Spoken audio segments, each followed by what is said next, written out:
அதால கடைக்கு போற நேரத்துல ஏமா அப்படி முகத்தை சோகமா வச்சிருக்க? அட என்னடா பண்றது, மனசுக்கு எதுவுமே ஒவ்வொரு மாட்டேங்குது. அட விடுங்கம்மா, நான் தாலி கட்டின கோவமா பேசிட்டு போனால அதை நினைச்சு நீங்க கவலைப்பட்டு இருக்கீங்களா? அதெல்லாம் இல்லடா. பிறகு வேற என்னம்மா? உன் தங்கச்சிக்காரி சுதா ஃபோன் பண்ணி இன்னைக்கு கல்யாண புடவை எடுக்க போறாங்களாம். சரி நல்லபடியா எடுத்துட்டு வரட்டும். நல்லபடியா எடுத்துட்டு வரட்டும். இருந்தாலும் என்னையும் கூப்பிட்டா வாமா போலான்ட்டு.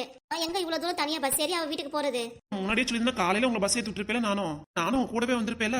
நீ கடையில வேலை பாப்பியா இல்ல நீ ஏத்திட வருவியா பஸ்ல? தங்கச்சி சுதாட்ட நான் சொல்லிட்டேன் கல்யாணத்துக்கு 2 நாளைக்கு முன்னாடி வந்துறேன்ட்டு. சரி வேற என்ன உனக்கு அவத்தை இப்படி சோகமா வச்சுக்கிறது காரணம்? ஏத்தி கல்யாணத்துக்கு மாமே முறையில புடவை எடுத்து கொடுக்கணும்ல, அதுக்காக ஏற்பாடு பண்ணலான்னு பார்த்தா எதுவுமே நடக்கிறாப்ல தெரியல. கேட்டிருக்கேமா, கடை முதலாளிட்ட எல்லாமே கேட்டிருக்கேன். கேட்டு என்ன பிரயோஜனம்? 10 நாள் இருக்குல்ல, அப்புறம் எதுக்கு நீங்க கவலைப்படுறீங்க? தலையை அடமானம் வச்சாவது தங்கச்சி பொண்ணு கல்யாணத்தை நல்லா ஜாம் நடத்திடலாமா? ஒன்னும் கவலைப்படாத. உன் வார்த்தை நம்பிதான் நானும் இருக்கேன். அப்படி இல்லைன்னா இந்த கழுத்துல போட்டுக்க செயினையாவது அடகு வச்சு பேத்திக்கு ஏதாவது பண்ணிக்கலாம். அப்பவே சொன்னேல, அப்பா இருக்கும் போது வாங்கி கொடுத்தது, இப்ப அடகு வைக்கணுங்கிற எல்லாம் வேண்டாமா? பெத்த பிள்ளை நான் எதுக்கு இருக்கேன்? இதுவா இருந்தாலும் நான் பாத்துக்கிறேமா. அவத்து எப்படிப்பட்டாவது பணத்தை பொட்டிட்டு தங்கச்சி பொண்ணு கல்யாணத்தை நல்லபடியா நடத்திடலாம். என்னம்மா யாரும் பாக்குறவங்க எல்லாம் மெச்சுற மாதிரி மாமா இவ்வளவு சீர் செஞ்சிருக்காரா? எல்லாரும் ஆணும் வாயை பொழக்கிற மாதிரி நடந்துக்கணும். அந்த மாதிரி நான் பண்ணிடுவேமா. இந்த மாதிரி எல்லாம் வேணாண்டா. நம்ம சக்திக்கு ஏத்த மாதிரி நம்ம சிம்பிளா செஞ்சா போதும். தங்கச்சி சுதா ஒன்னும் சொல்ல மாட்டா. மாப்பிளைக்கு நம்ம விஷயம் எல்லாமே தெரியும், அதனால எதுவும் சொல்ல மாட்டாரு. பாட்டுக்கு ஊரறி எல்லாம் பண்ணணும்ட்டு கடனை உடனே அவ்வளோத்தையும் வாங்கி வச்சுக்காத. ரொம்ப வாங்கி செலவு பண்றதுக்கு சக்திக்கு ஏத்த மாதிரி நம்மளும் செஞ்சுட்டு போயிடலாம்டா. ஆனா கடன் சுமையெல்லாம் நமக்கு தானே கஷ்டமாயிரும், அதுக்கு தான் சொல்றேன். சரிம்மா. அப்பா அப்பையே வேறாண்டி ஆகாசு, ஏன்பா இப்படி அழுவுற? என்னாச்சுப்பா? இங்க வாட தங்கம், போய்கிட்ட வாப்பா. என்னாச்சுமா? அம்மா என்ன 2 நாளா அடிச்சுக்கிட்டே இருக்க பையே. என்னாச்சு? நீ எது தப்பு பண்ணியா?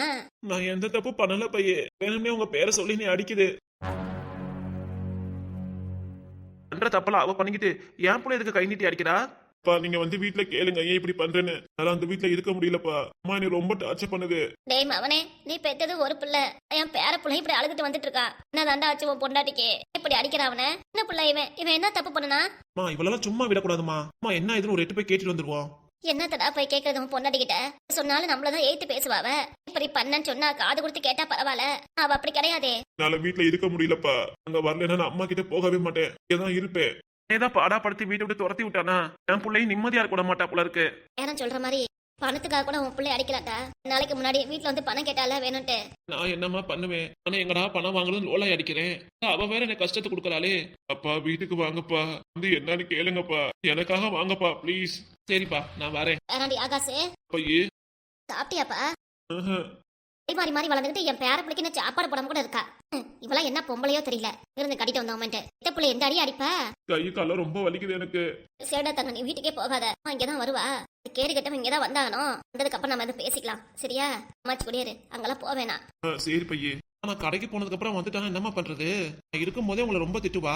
கடைக்கு போயிட்டேன்னா பொண்டாட்டி புள்ளைய தேடுவாளாக்கும். இப்படியே கெட்டு போது அவ நிம்மதியா இருப்பாடா. பொண்டாட்டியாவது தேடிக்கிட்டு இங்க வரதாவது. நம்ம தான் நல்லா அவமானப்படுத்தி அனுப்பிட்டோமே. உன் பொண்டாட்டி நிமிட்டு வரவே மாட்டா. அங்க பிள்ளை அப்பையே இன்னும் வருத்தப்படாதடா. அம்மா கடைக்கு நீ பயப்படாத, நல்லா தைரியமா இருக்கணும். ஒரு அடி அடிச்சானா ஏன் இப்படி அடிக்கிறேன்னு கோவமா கேளு. இவங்க கிட்ட கோவப்படக்கூடாதுன்னு நீ தானே இப்ப எனக்கு சொல்லி கொடுத்துருக்கீங்க. இவங்க சில பேரு தன்மையா பேசுவாங்கல்ல, அவங்க கிட்ட நம்ம கோவப்படக்கூடாது. அம்மா சரியான ராட்சசிக்காரி, மிருகம் அவளா. கிட்ட கோவப்பட்டா கூட தப்பு கிடையாது. பரட்ட அந்த சைக்கோ மூதேவி வந்ததுக்கு அப்புறம் தலைமுடி ஆட்டுன்னு ஆட்டி வைக்கிறேன். ஆட்டுங்க பாப்போம். வந்துட்டா பாரு காட்டேரி. வாங்கம்மா, என்னம்மா பாக்கணும்? கடைக்கு எதுக்கு வந்திருப்போம்? பட்டு புடவை இருக்கதா? ஓ அப்படிங்களா, கல்யாணம் போடுவீங்களாமா? என் மருமலுக்கு ஏத்த மாதிரி நல்ல கலரா விலை அதிகமா எடுத்து போடுங்க. அத்தை ரொம்ப விலை அதிகமாலாம் வேண்டாம், 5000 ரூபாய்க்கு எடுத்தா போதும். அட என்னம்மா 5000 ரூபாய்க்கு இருக்கிற? வாழ்க்கையில கல்யாணங்கிறது ஒரு வாட்டி தான். எனக்கு பிடிச்ச மாதிரி நல்ல புடவையா சொல்லுதா, எடுத்துடலாம். மந்தியம்மா நீங்களாவது எடுத்து சொல்லுங்க பாப்பா கிட்ட. இவ்வளவு புடவை போட்டு என்ன பண்ண போறோம்? ஒரு வாட்டி கட்ட போறோம், அதுக்கப்புறம் ஏதாவது ஃபங்க்ஷனா இருந்தா கட்ட போறோம். அதுக்காக தான் யோசிக்கிறா. ஆடா சும்மா இருங்க சம்பந்தியம்மா. கூட்ட அழகான என் மருமகளுக்கு 15000 ரூபாய் இல்ல அதுக்குள்ளார உள்ள பட்டு புடவைலாம் எடுத்துருவாங்க போங்க. சரிம்மா. ஏமா புடவைக்கு இவ்வளவு செலவு பண்ணணும்? எனக்கு இருக்கிறது ஒரே மருமக, நல்ல புடவை கட்டி நல்லபடியா இருக்கட்டும், அதுவே எனக்கு போதும். சுவாதி பாத்தியா அம்மா உனக்காக எவ்வளவு சப்போர்ட் பண்ணி பேசுறாங்கன்ட்டு? கேட்டேங்க. அந்த அளவுக்கு அம்மா மாறி இருக்காங்க. இதுவும் நல்லாதான் இருக்கு. இதுல இருக்க புடவை இல்ல, எந்த புடவை வேணுமோ பார்த்து செலக்ட் பண்ணுங்க, வேற புடவை எடுத்துட்டு வரேன். என்னது இதெல்லாம் பழைய காலத்து புடவை மாதிரி தெரியுது, வயசான கட்டின புடவை மாதிரி தெரியுது. ஏன் சம்பந்தியம்மா இந்த புடவை நல்லாவா இருக்கு? ஆமா ஒரு மாதிரியா தான் இருக்கு. காட்டுல கட்டுவாங்களா அந்த மாதிரி புடவை மாதிரி தான் தெரியுது. அதே தான் நானும் சொல்றேன். சுவாதிமா உனக்கு பிடிச்ச புடவை செலக்ட் பண்ணுங்க, அதே நான் போட்டுக்கிறேன். என்னம்மா அட நிச்சயத்துக்கு நான் சொன்ன புடவை தான் எடுக்கணும்னு சொல்லிட்டேன். ஏன்ட்டுக்காவது உனக்கு பிடிச்ச புடவை எடுத்தா இந்த புடவை நல்லா இருக்கா சொல்லு. உங்களுக்கு பிடிக்கலங்கிறீங்க, இது வேணாம் மவனே. உனக்கு பிடிச்சிருக்கா? இல்லம்மா எனக்கும் பிடிக்கல. எனக்கும் தான். எனக்கும் தான் பிடிக்கல. என்ன சம்மந்தியம்மா? சம்மந்தியே காணா, சம்மந்தி அப்பாவையும் காணா. புடவை செலக்ட் பண்ணுங்க, நீங்களே எடுங்க. புடவை பார்த்து செலக்ட் பண்றதுக்கு ரொம்ப நேரம் ஆகும். அப்பா கூட்டிட்டு போறேன், எந்த புடவை செலக்ட் பண்றியோ சொல்லி பாத்துக்கலாம் அப்படின்ட்டாங்க. ஓ அப்படியா? பெரியவராலே முடியாதுல்ல, அதுக்கு தான். என்னம்மா இந்த புடவை எது பிடிச்சிருக்கா?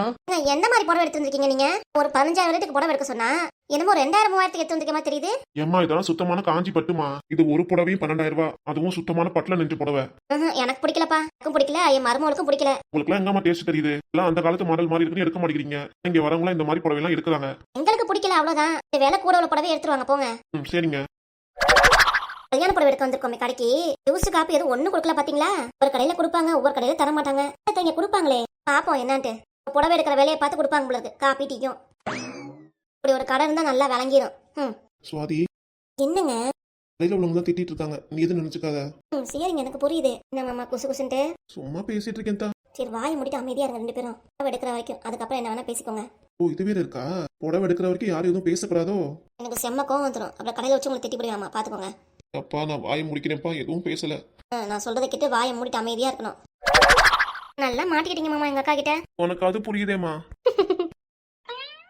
ஓ காஞ்சி பட்டுதாம்மா. இதோட விலை வந்து 15,000 ரூபாய். எனக்கு ரேட்ல தான் கொடுத்துருக்கேன். பாருங்க பிடிச்சிருந்தா எடுங்க. சரி. இன்னைக்கு புடவை எடுக்க வந்திருக்கோம். காபி ஜூஸ் இல்லைன்னு நினைச்சீங்களா? எல்லாருக்காகவும் ஃப்ரெஷ் ஜூஸ் ரெடி பண்ணிட்டு இருக்காங்க. நாங்க சொல்றதுக்கு முன்னாடி நீங்க செஞ்சிருக்கணும். நான் வந்ததுக்கு அப்புறம் நான் சொல்றதை கேட்டு செய்றீங்க. இப்படி இருந்தா எப்படி உங்க கடை கஸ்டமர் வருவாங்க? இந்தாங்கம்மா புடவையை பாருங்க. அம்மா ஓவரா பேசுது. தலையில முடியல ஒண்ணும் இல்ல, மண்டே போட்டு உடைக்கணுது. என்ன பேசிட்டு இருக்கீங்க? புடவையை பாருங்க, நல்ல புடவை எடுத்துட்டு வரேன். இப்பா இந்த அம்மாக்கு நல்லா காது ஷார்ப்பா இருக்கு முளக்கே. சம்மந்தியம்மா, இந்த புடவையில எது நல்லா இருக்குன்னு சொல்லுங்க. இந்த நடுவுல உள்ள புடவை நல்லா இருக்கு. சுவாதி கலருக்கு அந்த புடவை நல்லா எடுத்து கொடுக்கும். அதேதான் நானும் நினைச்சேன். சுவாதிமா உனக்கு எதுமா பிடிச்சிருக்கு? நீங்க எது செலக்ட் பண்றீங்களோ அதே நானும் எடுத்துக்கிறேன். அம்மா ரெட் கலர் பிடிச்சிருக்குங்கிறாங்க. உனக்குமா? ஏய் வருணே, உனக்குடா? எனக்கு ரெட்டு ஓகே தான். சுவாதிக்கு ரெட் கலர் ரொம்ப நல்லா இருக்கும். அப்படியா மாமா? வாயை மூடுமா கொஞ்சம். அடி சுவாதி, இந்த சிகப்பு கலர் புடவைய உன் மேல வச்சு கண்ணாடியில பாத்துட்டு வாங்க, நல்லா இருக்கான்னு. சரிக்கா. கல்யாண புடவை எடுக்க போறேன்னு சொல்லி 1 மணி நேரம் ஆகுது. என்ன செலக்ட் பண்ணிட்டு இருக்காங்க உங்களுக்கு? அதனால தான் தனியா வந்தாச்சு நம்மளும். அட ஆமா, எங்க போனாலும் லேடிஸ் டக்குன்னு புடவை செலக்ட் பண்ண மாட்டாங்க. கண்ணாடியில பார்த்து நல்லா இருக்கா எப்படி இருக்குன்னு பார்த்து தான் செலக்ட் பண்ணுவாங்க. அட ஆமாப்பா, துணி கடைக்கு வாங்கன்னு கூப்பிட்டா கூட நான் வரதே இல்ல. உதா மட்டுமா உங்க அம்மா கூட தான் இன்னமும் அப்படியே இருக்கா. புடவை நல்லா இருக்குன்னு பார்த்தா அடுத்த புடவை நல்லா இருக்கும். கேட்பா இது நல்லா இருக்கா அது நல்லா இருக்கான்ட்டு. இது ஒரு புடவை நல்லா இருக்குன்னு சொன்னா அவ்வளவுதான். கலர் ஒரு மாதிரியா இருக்குங்க, வேற புடவை இருக்குன்னு அதுவே 1/2 மணி நேரம் ஆயிடும். அதனால இந்த புடவை செக்ஷனுக்கே நான் வரதில்ல. உங்களுக்கு எல்லாத்துக்கும் சேர்த்து வர வேண்டியதா இருக்கு. இல்லைன்னா வீட்டுல தான் இருக்கிறது. சரிப்பா, எங்களுக்காக ஒரு நாளைக்கு தானே வரீங்க? அதுதான் பாக்குறேன். கடைக்கு வந்திருக்கோம், ஜூஸ் கொடுப்பாங்கன்னு பார்த்தா ஒன்னே காணா. இங்க தனியா வந்துட்டோல, மக்களும் கிடையாது. பட்டு புடவை எடுக்கிறவங்களுக்கு தான் ஜூஸ். அப்படியே சேர்ந்து தானே வந்தோம். அப்ப நமக்கு மட்டும் ஒண்ணும் தரல.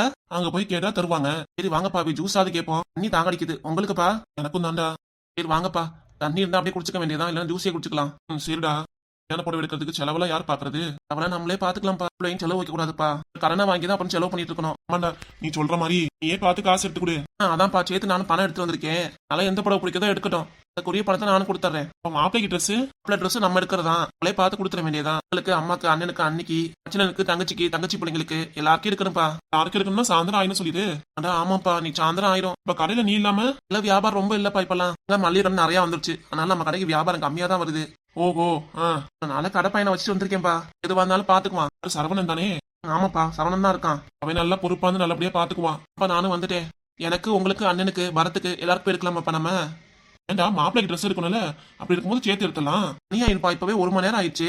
அதான் நானும் யோசிக்கிறேன். தண்ணி தாடிக்குது, ஜூஸ் குடிக்கணும்னு சொன்னேன். இதுக்கு ஜூஸ் காஃபி ஏதாவது குடிச்சிட்டு நமக்கு சட்டையெல்லாம் பாத்துட்டு வந்துருவோம். சரிப்பா வாங்க போலாம். இந்த புடவை ரொம்ப பிடிச்சிருக்கு. எனக்கு செட் ஆகுதாமா அந்த புடவை? எனக்கு பிடிச்சிருக்கு, நல்லா செட் ஆகுது. ஏய் வருணே, உனக்கு? எனக்கு ஓகே. ஆதி ஓகே சொல்லிட்டா, அப்ப எனக்கு பிடிச்சிருக்குமா? அக்கா எனக்கு டபுள் ஓகே. அப்பா, புடவை எடுக்கிற வேலை முடிஞ்சிச்சு. நல்லா இருக்கான அந்த புடவை? சம்பந்தியமா நீங்க எதுவும் சொல்லல? எனக்கு இது பிடிச்சிருக்கு. பார்த்தோன்னே இந்த புடவை எனக்கு ரொம்ப பிடிச்சிருந்துச்சு. ஆமா நல்லா இருக்கு. புடவை பில் போட கொடுத்தலாம். சரி சம்பந்தியமா, புடவைக்கான காசை போய் கவுண்டர்ல கொடுத்துருவா. அதெல்லாம் வேண்டாம், வீட்டுக்கார காசெல்லாம் எடுத்து வந்திருக்காரு. நீங்க எதுக்கு சிரமப்படுறீங்க? என் மருமகளுக்கு நான் செலவு பண்றேன். நான் சொல்லிட்டேல, நான் கொடுப்பேன்ட்டு. நீங்க என்ன கொடுக்குறீங்க? வேண்டாங்க, உங்களுக்கு எதுக்கு சிரமம்? அப்பல சொல்லுங்க மாப்ள. இல்ல பரவாயில்ல, உங்களே கொடுத்துறோம். ஆமா, இதே ரேட்ல நானும் ஒரு புடவை எடுத்துக்கிட்டுமா? காசு கொடுத்துவீங்களா? ஓத்த வாங்குவடி. அப்ப எனக்கு அதெல்லாம் அப்பா உனக்கு எடுத்துருவாரு. அப்ப எனக்கு எடுத்துட மாட்டீங்களா மாமா? சுவாதிக்கு தெரியாம எடுத்துறேன். ஐய் ஜாலி ஜாலி. 2 பேருமே எங்கிட்ட அடி வாங்க போறீங்க. என்னம்மா முறுக்கு மீசானே, இந்த புடவை எனக்கு ரொம்ப பிடிச்சிருக்கு. இது பில் போட்டு வந்துருங்க. என் மீசைய பத்தி கிண்டல் பண்ற பாத்தியா? அம்மா விளையாட்டுக்குனே. சரிம்மா, நீங்க மட்டுமா இப்படி பேசுறீங்க? இங்க புடவை எடுக்கிறவங்க எல்லாரும் என் மீசையை பார்த்தா கிண்டல் பண்றாங்க. அப்புறம் நான் சொல்றத பார்த்து கோச்சிக்கிறீங்க? எனக்கு இது பழகிருச்சுமா. அப்புறம் என்ன, சட்டை போட்டு புடவை பில் போட்டுருங்க. பிள்ளைக்கு சட்டை, சம்பந்தியம்மாக்கு சேலை எல்லாம் எடுக்கணும். எனக்கெல்லாம் வேண்டாம். அம்மா பீரல் ஃபுல்லா புடவை அடிக்க வச்சிருக்காங்க. அதுக்காக என் சம்மந்தி அம்மாக்கு எடுத்து கொடுக்காமையா? உங்களுக்கு ஒரு புடவை இருக்கணும். உங்களுக்கு எந்த ரேட்ல இருக்கணும்? எனக்குலாம் வேண்டாங்க. என்ன வேணாங்கறீங்க? ஆசையா பாசமா எடுத்து கொடுக்குறேன், வாங்கிக்கோங்க. வாங்கி என்கிட்ட கொடுமா, நான் கட்டிக்கிறேன். பாருங்க மரும பிள்ளையே கேக்குது, கட்டிக்கிறேங்குது. அப்புறம் என்ன? சரிங்க, ஒரு 500 ரூபாய்க்கு புடவை எடுத்து கொடுங்க போதும். ஏது 500 ரூபாய்க்கு? சரிம்மா, நான் போய் புடவை பில் போட்டு வந்துறேன். சரிண்ணே. சேலைக்கு ரவைக்கு எடுக்கணும். எங்க எடுக்கிறது? இது 3rd ஃப்ளோர்ல எடுக்கணுமா? ஓ அப்படியா, சரிங்க. இல்ல கட்டிட்டு அதுக்கப்புறம் கொசுவம் போடணும். ஆமா ஆமா. நான் போய் பில் போட்டு வந்துறேன், காசு கொடுத்துருங்க. அதுக்கப்புறம் கொசுவம் போட்டுக்கலாம். சரிண்ணே. வருணே போப்பா, போய் காசு கொடுத்து வந்துரு. சரிம்மா. அப்படியே சம்மந்தியம்மா, நாங்க உங்களுக்கு ஒரு புடவை எடுத்துருவோம். சரி சம்மந்தியம்மா. ஏண்டி நல்லா இருப்பியா? இத்த புள்ள போய் அடிக்கிறியே. என் புள்ள நான் அடிப்பேன், உங்களுக்கு என்ன? உங்க அம்மாவை ஏய்ட்டு பேசின பல்லு முறையெல்லாம் தட்டி புரியும் பாத்துக்கோ. அப்படிதான் பேசுவேன், உங்களுக்கு என்ன? இப்படி என் பிள்ளைய அடிக்கிற? நீ வீட்டை விட்டு வெளியே தோர்த்துறது பத்தாதுன்னு என் பிள்ளையும் பழி வாங்குறிய நீ? எனக்கு இருக்கிறது இந்த ஒரே புள்ளதான். சின்ன பிள்ளை போய் அடிச்சு பழி வாங்குறியே. நான் அப்படிதான் செய்வேன். உங்ககிட்ட 20,000 பணம் கேட்டல, எனக்கு கொடுத்தீங்களா? இதுவே உங்க தங்கச்சி புள்ள கல்யாணத்துக்கு மட்டும் காசை கடனை வாங்கி ஏதாவது பண்ணிருவீங்க. கட்டின பொண்டாடி காசு கொடுன்னு கேட்டா இல்லங்கிற. ஏயா, இந்த கோவத்தினாலதான் அவனை அடிச்சேன். காசை கொடுக்கலன்னு புள்ளைய வேற அடிப்பியா நீ? ஏய் மவனே, என்னம்மா? அதான் அப்பவே சொன்னேல, நிச்சயத்துக்கு செலவு பண்ணும் போதே எங்க எல்லார்கிட்ட சொல்லி வச்சிருந்தா, தங்கச்சி பொண்ணு கல்யாணத்துக்கு நீ செலவு பண்ணல, அதுக்காக தான் இப்படி கேட்க வந்திருக்கா. பிள்ளைக்கு பண்றதுக்கு நீ நல்லா போட்டி பராம பண்ற. இன்னைக்கு என் பொம்பளை பிள்ளை உனக்கு எதுவுமே பண்ணதில்ல. கல்யாணம் புதுசுல புடவை அது இதுன்னு எல்லாமே வாங்கி கொடுத்துருக்கால, கேட்டதெல்லாம் செஞ்சு கொடுத்தால. பண்ண நன்றியை சுத்தமா நீ மறந்துட்டியா? அம்மா அப்படியே பொல்லாத புடவை வாங்கி கொடுத்துட்டாங்க, அந்த நன்றியை நான் மறந்துட்டேனாக்கும். புரிஞ்சு போன விஷயத்த பத்தி பேச எனக்கு விருப்பம் இல்ல. இப்ப நடக்கிற விஷயத்த பேசணும். ஏயா இப்ப என்ன சொல்ற நீ? ஒழுங்கா நான் கேக்குற காசை நீ குடுப்பியா மாட்டியா? இருக்க முடியாதுடி, என்னடி பண்ணுவ நீ? இருக்க முடியாதுல. ஆகாஷ் இங்க வார. நான் வரமாட்டேன். நீ வந்தா நீ அடிப்ப. பிள்ளைக்கே நல்லா தெரிஞ்சிருக்கு. அவனுக்கு என்ன வேணா தெரியட்டும். பணத்தை கொடுத்தீங்கன்னா அடிக்க மாட்டேன், இல்லன்னா அவனை அடிப்பேன். ஆமா. என்னடி பழக்கம் பழகுற? நீ உன் வயித்துல தானே இந்த புள்ளைய பெத்த. என்னையா பேசுற நீ? பணத்தை கொடுக்கலன்னா அடிப்பேங்கிற. என்னமோ ரோட்ல இருந்து புள்ளை எடுத்து வந்த மாதிரி பேசிட்டு இருக்க நீ. அடிப்பேன் உதப்பேன்ட்டு. பொண்டாட்டி தான் 2 உத உண்ணும். நீ பேசி நீ அமைதியா இருக்க பாத்தியா? ஏய் கிளவி, நல்லா ஏத்தி உரியா நீ? அம்மாப்பா, அம்மாக்கு 2 அடி விடுங்க, அதாவது பல்லு முறை நல்லா உடையும். உனக்கு சோறு போட்டு வளர்த்துவன் நானு. நீ விட்டுட்டு உங்க அப்பங்கிட்ட என்னை பத்தி நல்லா ஏத்தி உரியா நீ? வெளியே போடி முத. ஆசை கூட வெளியே போயிடுறேன். எதுக்கு உனக்கு காசு சொல்லு, அதுக்கப்புறம் நான் காசு தரேன். எனக்கு செலவு இருக்கு. புடவைலாம் பழசாயிடுச்சு. புடவை ஜாக்கெட் எல்லாம் தைக்கணும், அதுக்காக தான். எப்பப்பா, புடவை ஜாக்கெட் தைக்கிறதுக்கு 20,000 ரூபாய் வேணுமாக்கு உனக்கு? ஆமா, 5 வருஷத்துக்கு முன்னாடி என்னை கல்யாணம் பண்ணீங்களே, பொண்டாட்டி நானும் இந்த வீட்டுக்கு வந்துட்டேல, பொண்டாட்டி கேட்கறத நீ செஞ்சுதானே ஆகணும். என்ன நான் சொல்றது? தர முடியாதுடி. புடவையும் ரவைக்கே வாங்குறதுக்கு என் காசு வேணும்னா தங்கச்சி பொண்ணு கல்யாணம் நடக்குது, அதுக்கு நான் எங்க போறது? கடனை உடனே வாங்கி தாய்மாமா முறையில எல்லாம் செய்யணும்னு பாக்குறேன். மேற்கொண்டு எனக்கு கடனை இழுத்து விடுறியா? கடன் வாங்கி கொடு, எப்படியோ கொடு. ஆனா எனக்கு 20,000 காசு வேணும், மட்டும் தான். இவள என்னமா பண்றது? யாரா போலீஸ் ஸ்டேஷன் போயிட்டுமா நானு? அங்க போனா கூட நம்மள நிம்மதியா இருக்க மாட்டாடா. கழுத்துல உள்ள செயினை அவுத்து தரேன், எப்படியாவது அடக்க வச்சு கேட்ட காசை கொடுத்து தொலைஞ்சிடு. இது கரெக்ட். யாரே, இப்பதான் நீங்க என் பக்கம் வந்திருக்கீங்க. அது எங்க அப்பா போட்ட நகை, தர முடியாது. காசும் தர முடியாது. நான் தரேன்டா. ஏன்டா நீ வேற அவள்கிட்ட கெஞ்சிட்டு இருக்க? நான் எங்கம்மா கெஞ்சிடு அவள்கிட்ட? தர முடியாதுல. அப்ப நேரா நான் போலீஸ் ஸ்டேஷனுக்கு போறேன். அங்க போய் என் நியாயத்தை சொல்றேன். அதுக்கப்புறம் அவங்க வந்து கேட்பாங்களே. போடி போ. அங்க நியாயத்தை சொன்னா எங்களுக்கு எதுவும் சொல்ல தெரியாதா? இதை மட்டும் சொல்ல மாட்டேன். நீ வரதட்சணை குடும்பம் பண்றீங்க அப்படின்னு சொல்லி ஒவ்வொன்னா ஏத்தி விடுவேன். இது சொன்னாலும் நம்ப மாட்டாங்க. ஏன்னா உன் மூஞ்சில பொய் சொல்றது அவங்க புள்ளிவட்டமா நல்லா தெரியும். நான் கேட்ட காசை கொடுத்துரு, அப்படி இல்ல நான் போலீஸ் ஸ்டேஷன் தான் போவேன். கடைசியா என்ன சொல்ல வர நீ? முடியாது முடியாது முடியாது. நானும் போறேன் போறேன் போறேன். எங்க? போலீஸ் ஸ்டேஷனுக்கு மட்டுமா? ஏய் ஆகாசு, கிளம்பி ரெடியாரு. போலீஸ் ஜீப்போட வந்து உங்க அப்பனையும் உங்க அப்பா தாங்கி கூட்டிட்டு போவாங்க. அதுக்கப்புறம் என்ன, இந்த வீட்டை நம்ம வீடு ஆக்கிக்கலாம்.